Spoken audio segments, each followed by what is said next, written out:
I am Donika. And I am Myra, and this is a Black Women Healing Podcast. A space to discuss mental wellness. A space to dive into soul care and vulnerability. Here, we will support you on your journey as you focus on your healing, while also giving you the work along the way. Welcome to Black Women Healing Podcast. We are back with an episode with just me and Donika. And to kick it off, I don't want to do a quote. Instead, I got a question.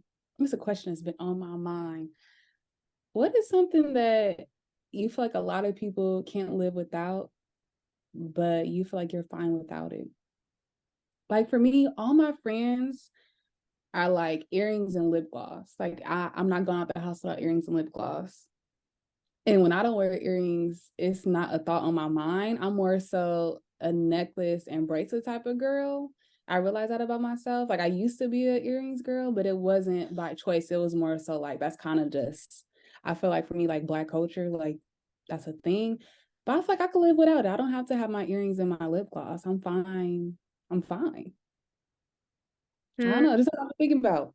That's an interesting one. I feel like it's funny you talking about this because I can't, like my brain is blank, but I think about this all the time of like stuff that, you know, like, oh, stuff that's more important to people that's not to me.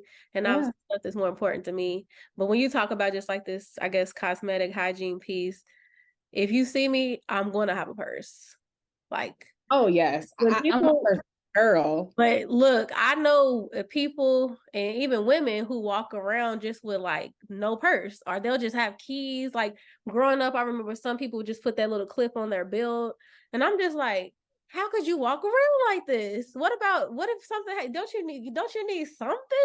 Like, and my purse, everybody knows that is usually going to have all type of stuff in it. Stuff that I probably won't even use, but if it's not with me, I'm going to freak out. So for sure, I got to have some type of, even if I don't use a lot of lip gloss usually, I use like lip oils or like CeraVe ointment. Like I use stuff like that. But I'm going to have something like that. I'm usually going to have lotion. I'm going to have a smell good. I'm going to need a purse tour one day. Like maybe that should be like some content that we should like a purse tour, because I'm also no, seriously. Hand sanitizer. I have allergies, so you're gonna see some tissue or some towel, some type of paper. You know, you might see a little panty liner or something too, just in case. I don't know. Nothing's going on because I might not even need it, but maybe my good sis in the bathroom does. You never know. So like it's just be all type of stuff. And if I do not have my purse or one of those things is not in there, then it just makes me feel off. Like I just don't feel as prepared. Like, and then when I have a smaller purse, I'm just like, I can only take this. And then that might be where the lotion goes out, where it's like, okay, you don't even be using it like that. You don't even be rusty. Like, just take the lotion out or the fan. Like, you probably not even gonna get hot. Just take the little fan out. But the necessities is, I would say, like, with something for my lips for sure. And like some towel paper or something, like, and hand sanitizer.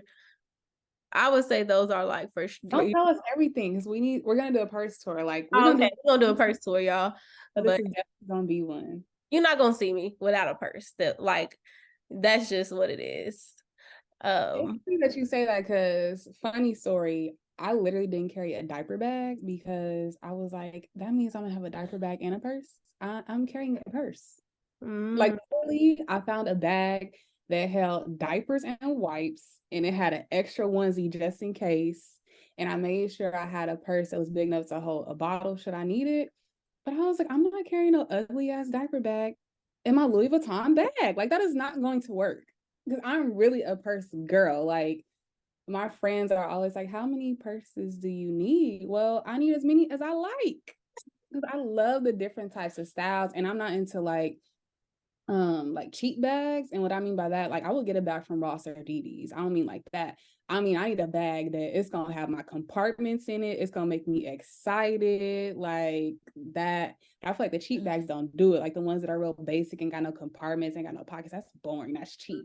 But I love me a bag with some good compartments that like, and I love the bags that be deep inside, but you can't really tell. Like, dang, so like matter of fact, that's that purse that we both just got. What is that? The Kurt Geiger? Is that what? Yes. So that purse, I had another purse that I was telling Myra about. So I had this Kurt Geiger bag. It's black and it's like kind of like patent leather, probably not real leather. And so it's really small on the inside. And like you can't fit too much in there. And Myra had sent the purse, and I was like, I don't really know. Those purses are small on the inside. But then she got the purse and showed me, and it was actually like a lot of space on the inside. But to me, it doesn't look like it. Like stretches. Like that purse, it actually has a lot of space in it. Speaking of that, if you my friend, you listening, Kurt Geiger just drops a denim line. I need that, and I need the sandals to match, baby. That purse is woo. I don't know. The purses get me excited. I have literally been a purse girl all my life. I literally just gave my daughter my purse, my first purse I got when I was 4. It looks like a horse saddle. Aww. And I had my second purse I got when I was like 5 or 6 that they call me the purse girl all my life. Like my family, they always be like, Myra, what new purse do you have? Because I've always been the purse girl. Like I would have a few dollars in there, my little rollerball lip gloss. You can tell me nothing. And some gift cards I done stole from the store. Yes, baby. Because I used to act like that was my credit cards. I don't know what it is about it. Like I was just always, yes. Now that you said a purse, that just makes me excited. As y'all can tell, I literally go to the mall just to look at purses. I don't care about no clothes. Show me the purses, baby. Yeah, but I guess as you talk about this though, for me, like you're gonna see me with a purse, but it's because you might even just see me with, I have to have something to carry. So you'll see me sometimes with a purse and a backpack. So it doesn't bother me to have two. Sometimes I'll just have a lot of bags. Like I think that's a therapist thing. I literally just saw a meme. I saw, well, not a meme, but a video. And it was like, why are therapists like this? We're going to have 3 drinks and we're going to have multiple bags. Like, it's probably going to be a little tote we got for free somewhere.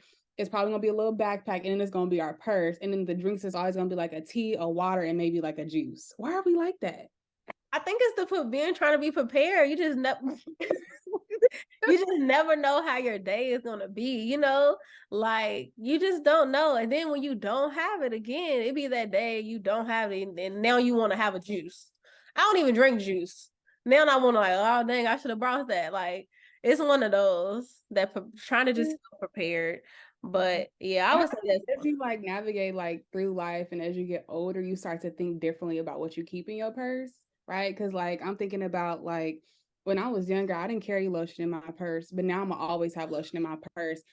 Lately, I've been carrying Band-Aids in my purse. Like, who am I? And I've been carrying like, contact solution if I'm out and about, things I did not think of. So it's so funny how like the older you get, the different things that you carry. Yeah. Yeah, that is very interesting. Yeah, we can most definitely have to do a little ticky talk on like what's in your purse. Like, yeah, no, that's a good one. Really good. Very interesting. Vogue does it too. I watch it on YouTube all the time. Like I'm faithful to it. You said who does it? Vogue, they'll ask like, "What's in your bag?" And it's Oh, like that's a thing. Naomi Campbell's. I love hers because she's like, "This is from 1999, and I can't live without it." Yeah, that's my thing. I didn't even know that was a thing. Huh? What's in your purse? More about what I'm into, clearly. Yeah. Okay. Well, that's it for this segment of the show. And this episode is going to be something similar that we've done before, but I feel like we're in different seasons of our life. So I kind of want to revisit this. Today is a very rainy day in LA. Well, for me it is. I'm nervous. What is you about to say? Anytime drizzle is like rain for me. And if you know me, you know I do not drive in rain. I'm that person. I'm gonna go real slow, or I'm gonna go too fast. So I stay in the house. So thinking of it, I'm trying to make my in-house days that I purposely say I'm gonna stay in the house more cozy.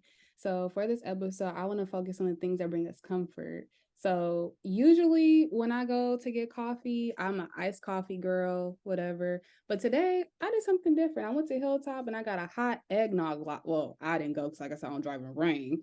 But my friend went and got me a hot eggnog latte. And it's actually really good, like to the point where she was like, it was smelling so good in my car, I just wanted to start drinking your drink.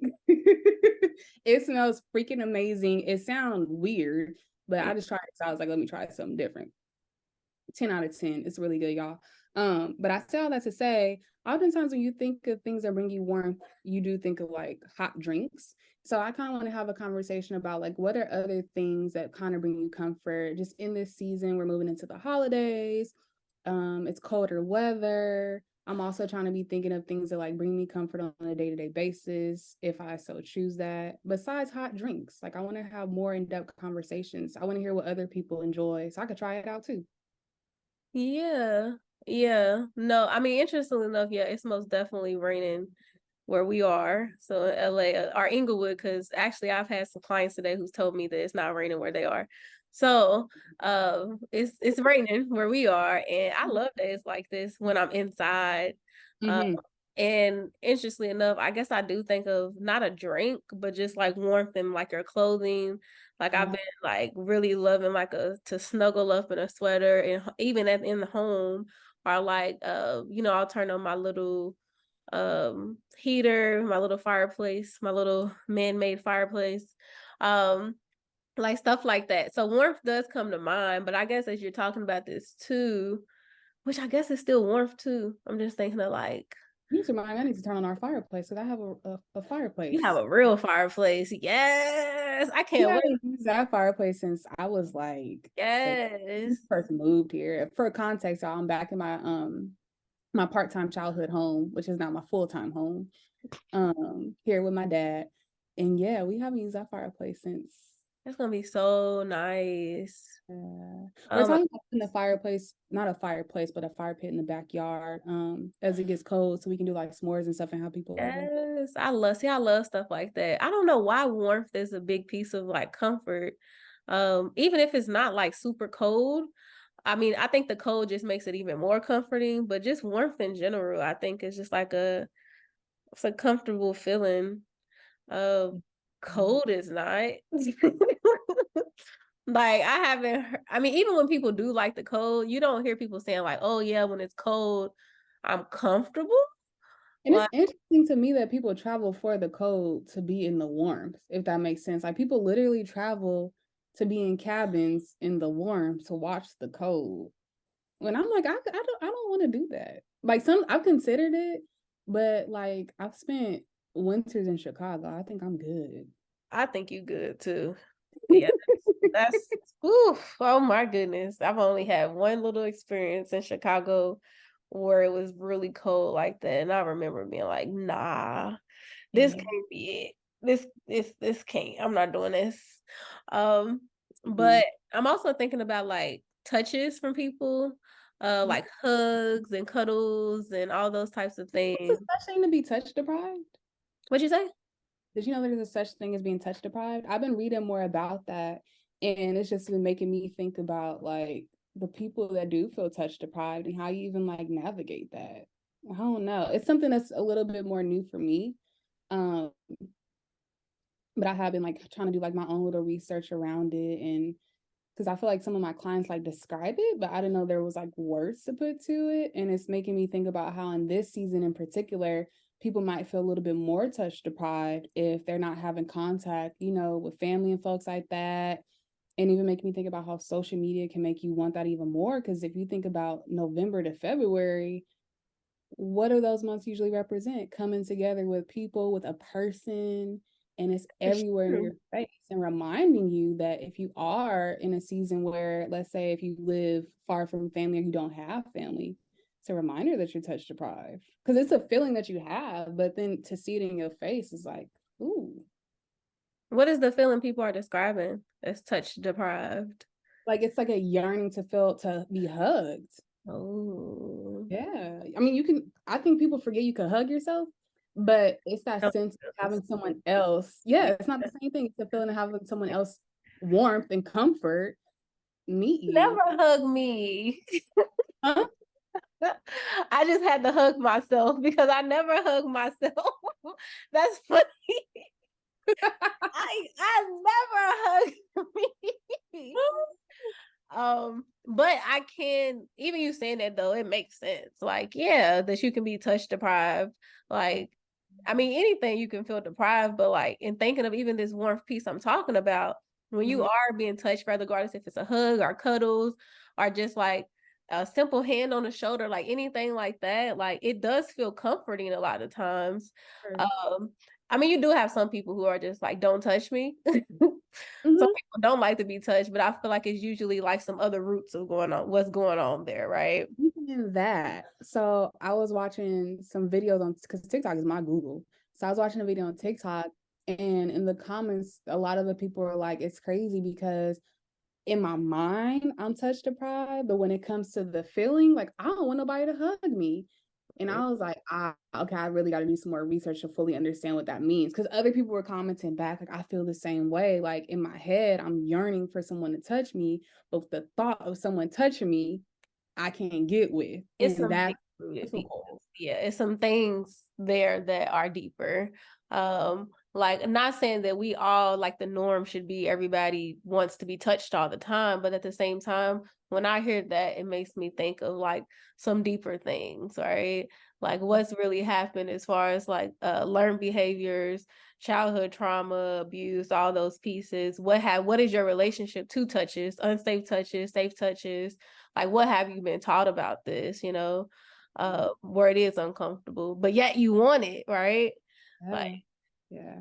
My best friend was literally telling me, because I used to be one of those people, I did not like people touching me. And I had to reflect on it because I grew up in a family where you're hugging. Like you're not gonna say no, don't hug me. It's just you automatically hug me. Even with my grandma, now I'm like, I appreciate that she was so hands-on with me, but she would always be like, hug me, kiss me. And I'd be like, no. And she's like, why don't you want to hug and kiss me? And I'd be like, because I'm hugging and kissing everyone. And she's the one person, she would still ask for it, but she would respect it at the same time. Like she'd be like, okay, whenever you're ready. And but now when I see her something different where she never says it, she got to a point where she just stopped saying it.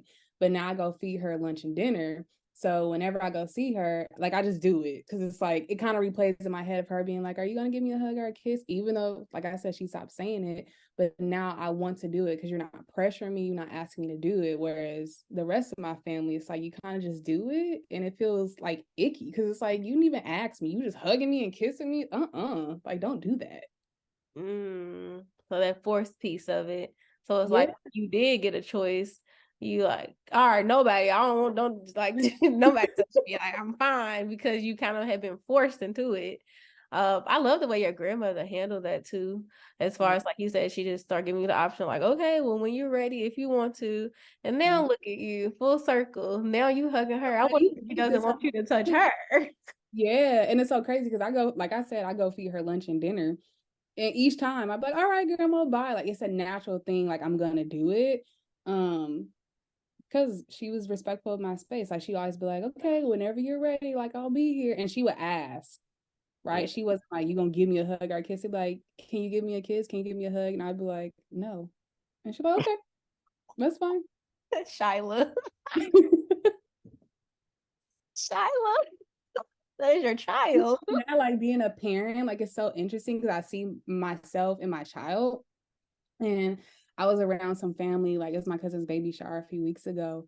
And everybody's so excited because right now Shyla is the baby until my cousin has her baby, right? And so they're all like, give me a hug, give me a kiss. And she's like, no. And they're like, what's wrong with you? And she's like, no, like leave me alone. I mean, she's not saying leave me alone, but she's like, no, like I don't want to do it. But Yeah. then I observed her with the people who like she felt comfortable with, they didn't really ask. She hugging and kissing me. Yeah, that's most I definitely think it's like how it goes. able to have choices to do things, you're more prone to do it, to respond to people in the way that they want. But when they leave you with no choice, it's kind of like, no, because you kind of already decided for me, and I don't want to do that. Dang. That's a word.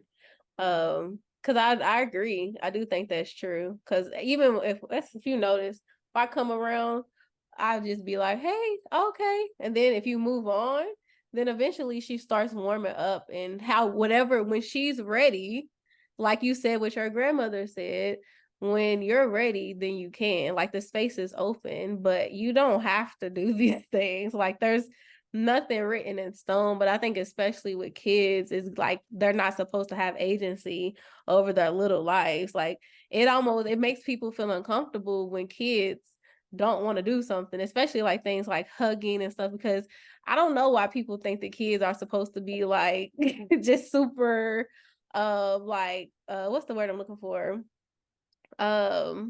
Submissive. Submissive, but I guess like cuddly, like what is, but I'm looking for another word, like they want to be touched and around, like hugged and loved on, like in that way. But it's different ways to love on people. You don't even have to touch them all the time. And so I think immediately when people see kids, they want to kiss them and hug them, and they just want to touch them, and it's just like that. You don't have to do that. You know that, right? But so then when you do that, because that's probably what they've been taught too, and a kid says no, or they're looking at you like, get off me, I think it makes people feel uncomfortable. So the fact that they said what's wrong with her is like, what's wrong with you? That you think that this is like a problem. Exactly. Yeah. I don't know. Something to think about. So I think I dedicate like the way I think about like touching people to like my grandma, because she definitely influenced that, because my grandma ain't gonna push you to do nothing. She gonna ask you, she gonna give you her input. That's it. But I am thinking about this just to dive just a tad bit deeper. So do you think that it should be one of those things where once you're getting to know someone, like, okay, you expect a hug, this is something that you want to do, then you automatically do it? Or do you think that every single time that you hug somebody, especially like I'm thinking of like family and stuff, especially, that you have to ask them? I kind of go off the energy of like what they're giving. So like as we're talking about like the baby shower, I walked by people and didn't hug them. And I felt them look at me a certain way, but for me, a hug is an energy exchange. Like maybe I'm thinking too deep into it, but I just think like if I'm hugging you, my heart is being open to whatever you're gonna give me. And so for me, a hug is too vulnerable. That's why sometimes I side hug people, and even then I feel kind of uncomfortable. So I kind of just go off the energy, and if your energy don't feel right, I'm not really gonna hug you. I'll lean into it like that, like give you a little shoulder lean if you go into it. But yeah, I'm more so feed off for energy. But when it comes to like my femme scholar girls, for example, I'll ask them like, hey, like, are you a hug person? Like, do you want a fist pump? Whatever, whatever. I go based off of that. Not a fist pump. Sorry, I got that from working with kids, because I don't hug little kids. I don't know. I'm gonna fist pump you. Something about hugging people, little kids, I don't like that. Yeah, I'm most definitely. I think it's energy too. But if I'm meeting people like brand new, then because some people are huggers, and me, I'm both. Where I can hug you, it doesn't make me feel uncomfortable. I don't feel like I don't feel that connected to it. Where I feel like, oh, if you having a bad day, it's gonna then impact me. Like I don't feel that deep into it. So if you're a hugger, I can hug you and it's gonna be fine. And if you're not, that's fine too. So I think sometimes, because I think I have a perception that, and I have had, especially not even with kids, but more so with adults, it can be like an icebreaker. So let's say that you introduce me to somebody new, right? To make them feel like comfortable, like, okay, you can be yourself. You don't have to do this handshake, like, oh, professional. It's almost like trying to make them feel comfortable. So it's like, oh, you give somebody a hug, it's saying like, girl, we good. Do you or person, you good. We can be cool. You don't have to try to put up a front. So I do think sometimes, because then I'm thinking about myself, and I will be prone to like, oh, hey, oh, you a hugger? Okay.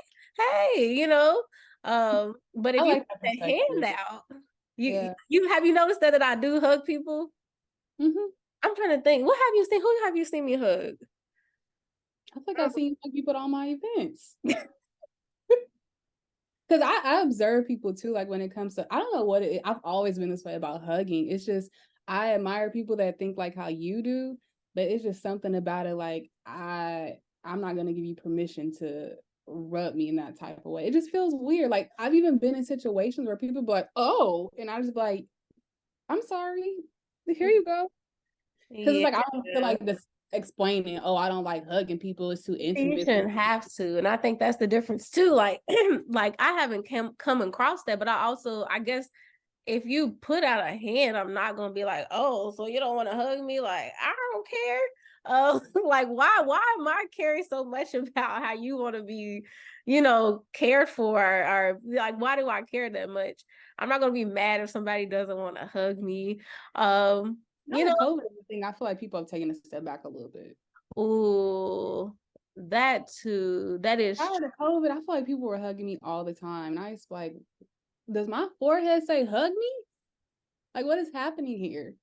Yeah, thinking about that too, like hugging your friends. I don't feel like I hug my friends a lot. I think it's just it happens sometimes. It's like it's no pressure, like sometimes I feel like we hug, even me and you, sometimes we hug and then sometimes we don't. It's not like, but I don't think it's intentional of like, oh, like we can switch it up. Yeah. It's I okay. mean, I don't think it's on my mind as much to hug versus to not hug. Like, I feel like me not hugging is more on my mind than hugging, if that makes sense. I think we've been hugging a lot more lately, thinking about it. Well, because one of my friends told me you always complaining, because I noticed I do like hugging my close friends because I like that energy exchange. Like something about it, like it sets the tone for my day. And so I was in conversation with one of my friends about hugging, and she was like, "You always talking about you want to be hugged, but when people come to hug you, it's like you curl up into a ball." She's like, "You literally go like this." I was like, "Okay." Well, then for me, let me be more intentional about hugging my friends. So now when I see my friends, I'm like, "Oh, you left your hug," or bye. Like I make sure, like, I try to hug them. Because like I said, not hugging is more on my mind than hugging. So I want to make sure that I do hug in that way. But it's not on my mind, like, let me make sure I hug them. It's more like, I kind of hug them, Yeah, or where my hug at? I'm thinking about like yeah. Or if it's a new person, I'm thinking like, fuck, I hope they don't try to hug me. But I like what you're saying. That is really sweet too, Myra. Like you're saying more so of your close friends that you actually want to exchange energy with. Like you want to hug those people and you've made it like an intention to like try to do it more. But it doesn't apply to everybody. It does Yeah. not. Y'all hear that? If she's not hugging y'all, I'm just playing. You ain't your close friend. Don't let me find out. If you don't give me a hug, I'll be like, oh, We beefing? we ain't cool no more. No, I'm just playing. Like you get to change that. You get to do what you want to, like you do. It's your life. For sure, yeah. Well, what are other things that you feel like bring you comfort? I feel like something I've been liking a little bit more. I've never really been a sock person, which I need to get better with because y'all, I don't know where none of my socks are. But fuzzy socks, I know where my fuzzy socks are at, but those don't fit into all your shoes. I don't know why I have like this attraction of fuzzy socks. Like if you give me nothing and you just give me $1 fuzzy socks from the 99-cent store, we are besties. Like I love fuzzy socks. Yes, you do. You do. I don't wear fuzzy socks with shoes, like if I'm going out, but it's more in the home, But I have seen you wear you'll wear that with shoes and going out and stuff. Like, I don't know. It's something about putting a fuzzy sock in a shoe that it just don't feel right. But yeah, socks. I'm thinking of I've been making like soups. Like I made chicken noodle soup a few days ago. I think I made like a vegetable soup the week before. Like I've been making a lot of soups and I don't know. I mean, one is easy. I think you just get to put everything in like one big pot, just leave it alone, let it go. And then to be honest, soups, they actually taste better after like the days. Like if you let because like the flavor just like soaks in. So if your soup is bomb the first day, that second, third day, oh my goodness, it's fire. But it's just, I don't know. I don't know why I've been making soups, but it's been making me just feel good. I don't know. Yeah, soups. I would say that when I think of chili, even though I haven't made a chili lately, but chili makes me think of um like comfort, like fall, like that type of food. Like growing up, this type of weather that's happening today, like a rainy day or cold, somebody's making chili. With Like, cornbread? and it'll be even like, let's say it's like a day that's like kind of hot, and you be like, oh, I want some chili. My mom be like, it's too hot for chili. Okay, it's Or I'd be like, oh, it's this chilly weather. Like, oh, you making some chili, ain't you? Like, so that also makes me think of like that fall kind of things that make me feel warm. I love my mama's chili too. I love chili too. With some cornbread. My mama's cornbread again. Oh my goodness. Yeah. I've been thinking about my grandma who passed away, and something that she would make when I was sick, or because she took care of me every time I was sick. And when it'd be like a cold day, she would boil some hot water with grapefruit, lemon, and a cinnamon stick with some honey in it. And y'all, it sound nasty, but this is like a top tier like remedy. She would make that. And can you make that for me? other dish, it's not a dish. What are those things called? Oh my god, I call it baby cakes. Some type of cake. Hot water cornbread? She would make hot water cornbread and something else. I can't think of what it's called. It was random and it didn't make no sense. Cause I'm like, Grandma, none of this stuff like goes together. You got this tea that you made, the hot water cornbread, and it'd be something else. Baby cakes, tea cakes. And she make a tea cake. Somebody just told me about those. I think that's a South thing, like Louisiana. Yeah, that's where she's from. Yeah, somebody I've never heard of those, but somebody just told me about those. And those would make my day. But it's something about that hot water with the grapefruit and all that stuff. Y'all, I'd be sick and I'd be fine by the time my mom came to pick me up. And my mom would be like, what did you give my child? And my grandma would be like, you know, I made that stuff. I just put it in a pot and I boiled it a little bit. And I made her drink all of it. And I'll try making that like as an adult. And it makes your house smell really good. That's what I thought of. As soon as you start talking about, I'm like, ooh, that smell like I already know the aroma of that just is like, whew. But when you drink it, it literally gives me flashbacks to childhood. Because when I was a kid, I didn't appreciate it. I'd be like, she making me drink like hot fruit, and what is this? And because my grandma, she grew up poor.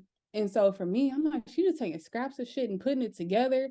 But now as an adult, I'm like, I appreciate her having grown up like that because she know how to make shit shake. Like I didn't need to take no medicine. I just drank that and I was a brand new person. Like I said, my mom would pick me up and be like, what did you give my child? Like, how is she instantly okay? My grandma would be like, I boiled my stuff, blah, blah, blah.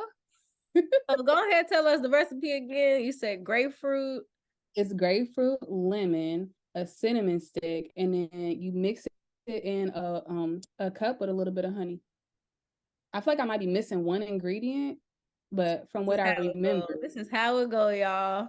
It's gonna be something off with it with the recipe. She's trying to hold out. But yeah, it's so good. Sometimes I just make it just for the smell. Yeah. No, that is nice to have those types of things. Yeah, I don't know. I'm not thinking. So the original question was talking about like things that made you feel warm, right? Or was that what it was? Bring comfort. I think now that we're kind of talking, it seems like the consensus is people bring you comfort.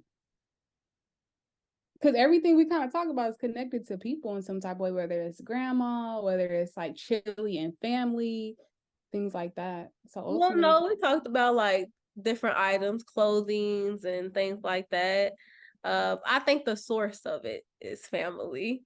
But I think we can bring ourselves some comfort. Okay.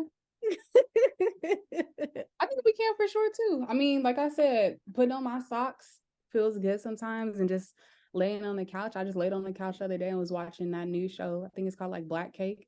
Y'all, by the way, this show is so good. What's that it's on Hulu. I think it's called Black Cake.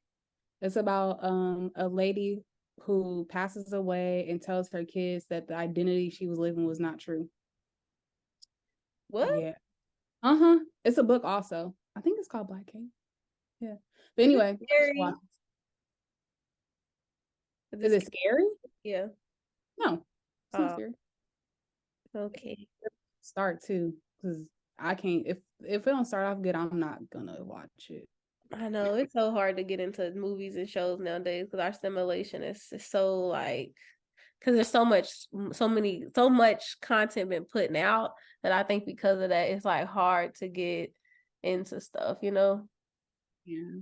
Well, I mean, I encourage y'all to get into something that feels good and brings you comfort and warmth. Like, we know ourselves best. And as we're thinking about just this new season we're stepping into, like I tell all my clients, if you know what feels good for you, do it consistently, be proactive instead of being reactive and shuffling to figure out what you need. Be proactive. Take some time to sit down and think about what brings you comfort. If you need to write it down, make a list, do that. So that way, when you're having a struggle moment, you can look at the list and say, okay, these are the things that I have not done, and these are the things I have done that have not worked. Yeah. I like that piece of like doing it consistently, because I think sometimes we'll wait until we're in like the roughest moments, the most toughest moments where it's like you're about to have like a breakdown, when you didn't have to wait. You could have been doing all these things that make you feel good consistently. And not saying you still wouldn't have a moment where you might feel like rough, but it might not have been as difficult if you would have consistently been doing these things that bring you comfort, you know? So I feel good. Like this magic mind I've been taking, y'all. Woo, baby. did you get some more? Called Magic Mind, and basically it's like a little shot. It has some matcha in there and some other key ingredients. I believe it also has ashwagandha. And when I don't take it, I feel the difference. Like, it literally makes me feel like I could do anything and take on the day. I also have been taking some ashwagandha supplements just because I've been in a lot of conversations about the benefits of ashwagandha, and that stuff actually works. Magic Mind paired with the ashwagandha, like, I didn't take it today, and I feel like I like need it. Well, what's the difference? So when I take the Magic Mind, it like wakens up my body. I'm a coffee drinker and a tea drinker. But it just makes me feel more productive. I feel like I'm able to fully focus. Like, I feel my brain kind of drifting off now. I got a little slight ADHD. Like, I feel my brain kind of drifting off now. But if I took that Magic Mind, I would be zoned in. Like, I just see the difference. Like, it plays such a big role in my day.